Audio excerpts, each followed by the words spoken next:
కేటీఆర్ నిన్న free bus మీద చేసినటువంటి కామెంట్స్ ను కాంగ్రెస్ పార్టీగా ఖండిస్తా ఉన్నాము.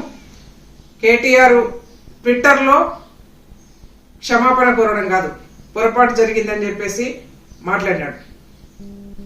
కేటీఆర్ బహిరంగంగా క్షమాపణ చెప్పాలని చెప్పేసి కాంగ్రెస్ పార్టీగా డిమాండ్ చేస్తా ఉన్నాం. అంతేకాకుండా ఇవాళ ఒకవైపు రైతులకు 2 లక్షల రుణమాఫీ ఆగస్టు 15th రోజు జరిగింది. దాన్ని చూసి ఓర్వలేనటువంటి వాళ్ళు ఇష్యూను డైవర్ట్ చేయడం కోసం ఒకవైపేమో అనేక రోజులుగా గవర్నమెంట్ కాంగ్రెస్ పార్టీ ప్రభుత్వము ఎప్పుడైతే మహిళలకు ఫ్రీ బస్ అని చెప్పేసి అనౌన్స్ చేశామో ఆ రోజు నుంచి మొదలు పెడితే ఈ రోజు వరకు కేటీఆర్ ఫ్రీ బస్సు మీద అక్కసు వెలగక్కుతూనే ఉన్నాడు.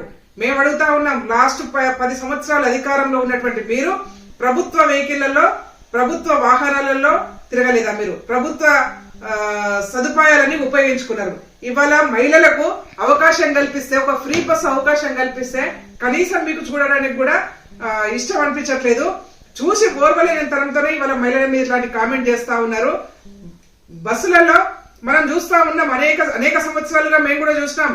ఆర్టీసీ బస్సులో వెళ్తున్నటువంటి ఉద్యోగస్తులు ఒకవేళ ఇంటికి పోయిన తర్వాత సమయాభావం వల్ల పనులు చేసుకునేటువంటి వాళ్ళు బస్సులలో కూర్చొని చిక్కుడుగాయలు దించుకున్న సందర్భాలను చూసాము. ఏదైనా పనులు చేసుకున్నారేమో, ఇతరులకు ఆటంకం జరగకుండా వాళ్ళ పనులు వాళ్ళు చేసుకుంటా ఉంటే వాళ్ళ ఆడవాళ్ళు చేసే పనులను చులకన చేస్తా ఉన్నాడు. మరి నువ్వు పొద్దున్న లేసే ట్విట్టర్ మీద కూర్చుంటావు, మరి నిన్నేమనాలని చెప్పేసి మేము అడుగుతా ఉన్నాం.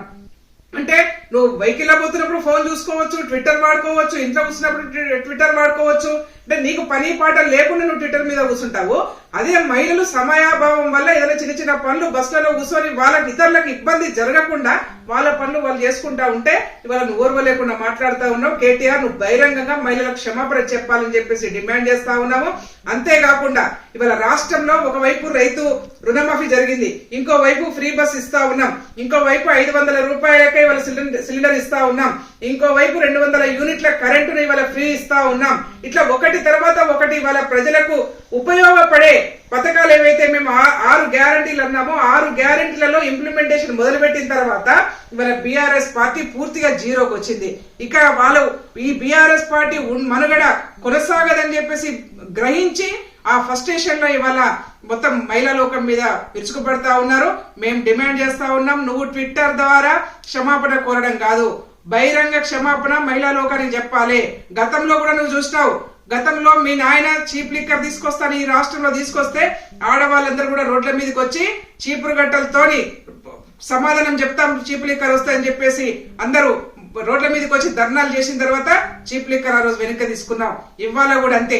ఒకవేళ నువ్వు బహిరంగ క్షమాపణ చెప్పకపోతే మాత్రం తప్పకుండా ఆడవాళ్ళ చేతులలో చెప్పు దెబ్బలు తింటావని చెప్పేసి కూడా ఈ సందర్భంగా హెచ్చరిక జారీ చేస్తా ఉన్నాను.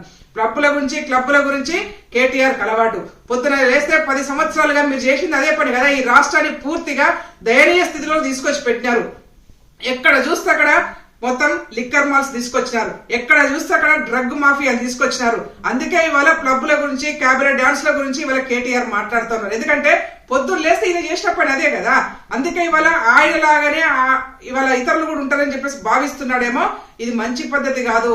ఆ తెలంగాణ రాష్ట్రంలో మీరే మాట్లాడారు అనేక సార్లుగా, తెలంగాణ రాష్ట్రం మహిళలంటేనే సమ్మక్క సారక్క చాకలి ఐలమ్మ రాణి రుద్రమదేవి వారసులు. గుర్తుపెట్టుకో మిస్టర్ కేటీఆర్, ఇంకొకసారి మహిళల గురించి తక్కువ అంచనా వేసి మాట్లాడినా, మహిళల పనుల మీద గాని మహిళల గురించి గాని చులకన భావంతో చూసినా మంచి పద్ధతి కాదని చెప్పేసి హెచ్చరిక జారీ చేస్తా ఉన్నాం.